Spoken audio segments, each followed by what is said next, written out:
Hello everybody, and welcome to another episode of Fahzaly Advice. I truly do appreciate all of you who have been watching, supporting, and I do hope that you have found value in what I have said. Now, of course, I do want to remind everybody who does watch that you are always welcome to send in a submission, no matter how heady you might think it is, no matter how lengthy you might think the submission could be. There is no length limit to the submission. So feel free, and remember, the email will be at the end of the podcast for anybody who's interested. Now, let's get on into our first submission, which is brought to us by the husband.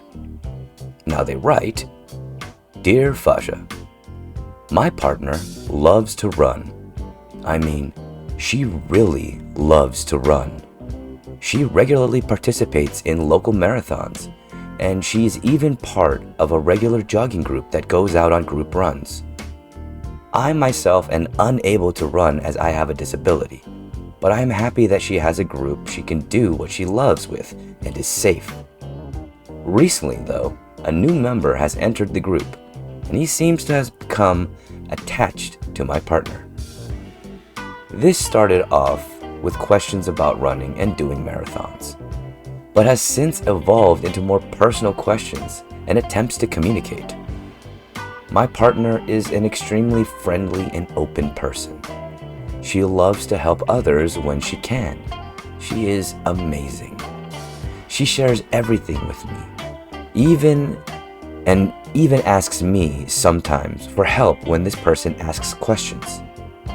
Lately, his questions have put both her and myself in a kind of uncomfortable position. Even though she has expressed to this individual that she is married with children, he has attempted at least 5 times now to ask her out to coffee. Now, I don't know this individual personally, but I am becoming increasingly annoyed by this, but I don't want to cause any trouble for my partner or her running group. How should I approach this?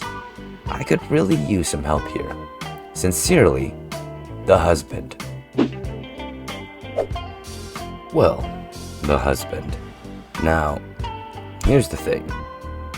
Now, when it comes to situations like this, me personally, now I do say this personally, so take this particular bit with a grain of salt.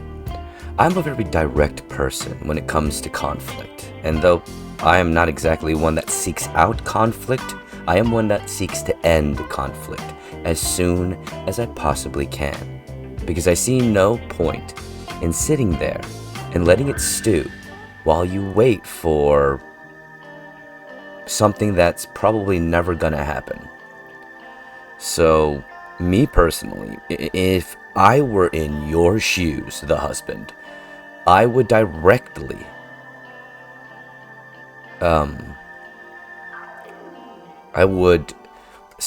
I'm trying to remember what the word is. I apologize. I would directly confront this individual and tell them that your advances, if they are advances, are 1, unappreciated, and 2, unwarranted. Your partner is married, they have children, and you are happy together. And there is no need nor want for any homewrecker to be involved. And those would be my direct words for them. And there might be people in the comments and on the internet that would say something like, "Oh, you would never say that to their face." The thing is, I would, because there is a order to society. As much as I disdain it, it is one that we can take advantage of to protect ourselves whenever necessary. If an individual chooses to take their dislike for your communication and chooses to turn physical, well, be it as it may, you have options there. Options that, well, lead to somebody's life being ruined with the implications of criminal actions. So keep that in mind. Now, I understand the apprehension to not want to bring conflict, to not want to face this head on in such a direct manner. I truly do understand that, as not many people out there have the willingness nor the readiness to be so direct. And I'm not expecting anyone to be this way. So in that instance, my advice to you, my friend, is to be as direct as you possibly can be. 1. Ask your partner if they haven't already, although I believe from what you have written here, your partner is also uncomfortable with this particular individual's advances, and they seem to be advances. So in that instance, because both you and your partner are uncomfortable, that needs to be directly stated as well as spoken in a direct manner with no context, with no subtext. You need to be as direct as you possibly can be in that situation. Let this individual know that it is unwelcome, and you are always welcoming friendship, but this type of behavior is not only inappropriate, it is completely and utterly uncalled for. If he wants a friend, then there is a much different way to approach that, with tact, especially seeing as you are both adults. And in this instance, because you are both adults, you should both be able to approach this in an adult fashion, without needing to resort to something as primitive as violence, or something as mundane as name-calling or insults. Just because someone's ego becomes bruised by the fact that somebody said no does not mean that they have the right to suddenly become aggressive. No. So remember that and stand your ground. Now, when it comes to the idea of it affecting your partner and her group, you stated in the beginning that this group is a place for her to enjoy her activity, her running, that she loves to do. As from what I can gather, she is at the very least athletic in what she enjoys, as she does marathons. And having people that she can do this with is very important. It's a social activity in so many ways. So I understand why that's important, both to her and to you, for her to have. And first off, just saying, that is something to be commended, because you view your partner's activities as an individual as something positive, as they are enriching themselves, not as something to be jealous of. And that is something that I see happen all too often in relationships today. But I digress. Now, in this instance, as I stated, as you stated, this is a place for her to be safe. If she is feeling unsafe, uncomfortable, I apologize for hitting my mic, unsafe or uncomfortable, that is something that needs to be brought up not only to this individual, but possibly to the group. If this individual's actions are not simply isolated to your partner, there may be an instance where their behavior, although this is a huge stretch, I'm not saying go with this concept or this perception, but their behavior may in some way be predatory and might not be isolated to your partner. And if you bring it up to the group, there may be a realization that there are other people that are feeling the same effects due to this new individual who has entered into the group. And as a group, they can take action for that, because everybody has the right to feel comfortable, and everyone has the right to say no. Me personally, once again, this is me personally, when it comes to things like this, especially when it comes to someone saying no, if they are unable to take that answer, that says a lot about them as a person. because how you do the little things speaks volumes to how you do everything. And that might seem a little bit drastic, but when you really think about it, when you really think about that concept, it is a way to sort of gauge your interactions with others, be them strangers or acquaintances or close friends or even relatives.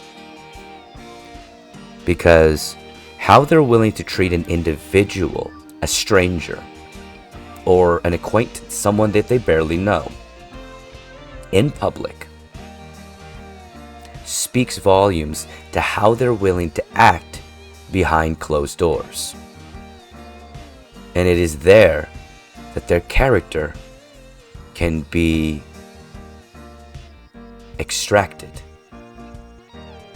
I'm not saying use that as a point of judgment, but use their actions to start to build a picture of who this person is. If their actions don't align with your morality, then that might say something. Especially when it comes to somebody who's not willing to take no for an answer, who's not willing to see the very obvious signs, the very obvious attempts to make this individual aware that they are not in any way interested in anything other than friendly relations. And that is where it stops. Amicable relations. Not romantic, amicable. And as clearly as that can be stated, the clearer that can be stated, with no room for conversation of what about? No, not what about. It's I am not looking for anything. We are not looking for anything. If you want to be friends, know that there's a boundary that needs to be respected, because your boundaries are valid. And your boundaries are there to make sure that you are safe and comfortable. They're not there to restrict others from being themselves, but they are there to ensure that people don't step on you, and you respect yourself enough to be able to stand your ground in that instance, to say no and continue to say no. And this is also advice that extends to your partner as well, because I can tell that you two have a very strong relationship. You love each other and you are open with each other and communicative in a way that both of you are on the same page. At least that's what I can gather from what you have given in this submission. And that is amazing. That is. Hold on to that. All right? So I do hope that this helps. I truly do. Because it's not easy. It isn't. But it is always the right thing to do when it comes to standing up for yourself and for the people that you love. All right? And if that individual ever does, and the off chance listen to this podcast and hear this, I want you to know that being lonely is one thing. It is. But being incapable of taking no for an answer is a worrisome prospect, and it is something that should be addressed. It is okay if somebody says no to you. It doesn't harm you. The only thing that it does is allow you to realize that that person does not want that type of interaction. Take that to heart and move forward. As a person, it is not that difficult. I do hope that this helps you. I do hope that people have found value in what I have said about this first submission. And now it's time for us to move on to the second submission. And of course, thank you to the husband for submitting to Fahzaly advice. I truly do appreciate it. and I truly do appreciate your willingness to be open and trust me with your quandary. Now, as I said, let's move on to that second submission.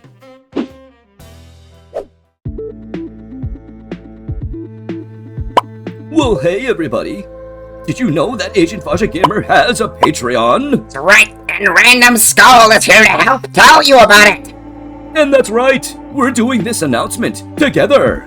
And when you subscribe to Patreon, you get to see content early, and of course make requests for content on YouTube, and even on Twitch and TikTok. It's all up to you! And of course, if you want to support Agent Fahzaly Gamer, check out these links. And of course, there are also links in the link tree. And remember, when you subscribe to Patreon, you can also leave a message saying that Random Skull is better than Mr. Announcer. Now, was that even really necessary? Alrighty then, let's get on to the second submission, shall we? And this one is brought to us by Hungry, Confused, and Worried. And they write, Dear Fahzaly, I recently attended a tech convention for my work. I was invited to go along with the CEO of the company, the executive director, and a fellow coworker, who along with myself was chosen due to our presentations. During the evening after the first day of the convention, the CEO invited us to dinner. We gladly accepted as we haven't had a full meal all day. It was a lot more than we expected. There was a chauffeur drive out to the city, and we went to a really expensive restaurant. When the waiter came to ask for our order, I ordered the chicken soup starter and the beef bourguignon entree. Before I knew it, my coworker very loudly scolded me, saying, "The CEO is a vegetarian." Did I do something wrong? We haven't eaten all day, and the CEO treating us said we can order absolutely anything we wanted. She has since stated that I sabotaged the trip by being rude, and that he was just being polite by saying it was fine. My coworker insisted I was being rude for ordering a meat dish in front of our CEO, even though he insisted it was fine. Should I be worried? Sincerely, Hungry, Confused, and Worried. Alrighty then, let's get on into this, shall we? Now, Hungry, Confused, and Worried. I'm going to start this off by saying, you have absolutely nothing to worry about. See, from my experience, and I have a multitude of friends that have a multitude of different dietary constrictions, be they vegan, a pescatarian, vegetarian, or otherwise. The majority of them, actually all of them that I have personally dealt with, don't view it as some kind of moral tirade to crusade about when it comes to their dietary choices. And more than likely, the reason why your CEO may have had any awkwardness in the way that they acted in this instance is not because that you ordered... Excuse me. Sorry. But it's not because you ordered any form of meat item, but more than likely because your coworker made a scene about it, which was completely unnecessary. She may have been worried about the tyrannical, over dramatic, activist style people that she may have seen on the internet and the like. But I will tell you right now, from my experience, the everyday person with their dietary choices, be it whatever their choices are, don't necessarily view it as, you need to do this too because I do it. This isn't a sitcom. Honestly, it's not that dramatic in the real world. The majority of people out there that have these dietary restrictions or choose to have these dietary restrictions choose to have that upon themselves. And they don't judge anybody else because you're going to go and eat meat. There's nothing wrong with that. Especially because It's not like you ordered some exorbitantly expensive dish. You didn't order surf and turf and caviar and wine. You ordered soup, salad, and stew. Your coworker is taking this way out of proportion. Saying that you sabotage this is completely unfair. If anything, the only thing that occurred is your CEO found it a bit awkward that your coworker went on this, well, made a scene, because it was unnecessary, as I stated. You have nothing to worry about. You had a lot to do. I know how conventions can be. Even if they are for work, if they are for fun. I've been to both styles of conventions. And no matter what, if you get the chance to sit down and have a meal, you take advantage of that situation, because more often than not, during the convention, you are going every which way but loose. You know, you're going this way, that way, up way, down way, left ways, right ways. That's how conventions are. And I'm betting by the time you sat down, your dogs were barking. So, just because your CEO is a vegetarian doesn't mean that they expect you as an individual to be a vegetarian. Nor did they probably expect your coworker to be a vegetarian.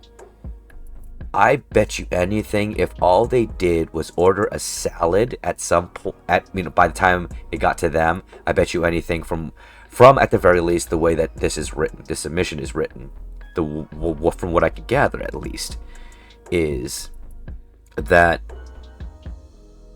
she didn't even order before she said the CEO is vegetarian and making a scene. And I'm betting anything that what she ordered was probably just going to be a salad because she wanted to look good in front of the CEO. It was more about perception for her, I'm guessing. But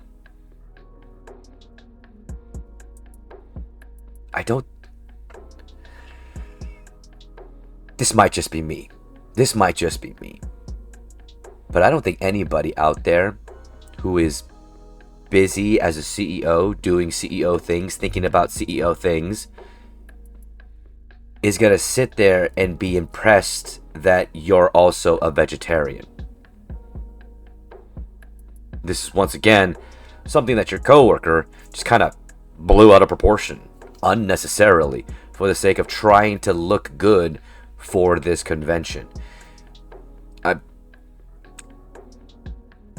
She might want to try and impress, but I'm guessing more than likely the reason why y'all were invited because of your presentation is because your presentation was genuine and it was to the point and it was what the company was looking for. I don't know exactly what company this is. I'm sure you couldn't say due to reasons, but I apologize. Just need to take a sip. Just need to take a drink. But either way, I lost my train of thought here. Sorry. If anything, your coworker owes you an apology, as well as the CEO for making a scene. And I apologize for hitting my mic there again. If anything, just brush this off and enjoy the rest of the convention as best as you can, if you're still there. Unless, of course, it's already ended and you're home and you're relaxing. More than likely that is the case because this submission is at least a day old. So there is that. Either way, don't worry about it.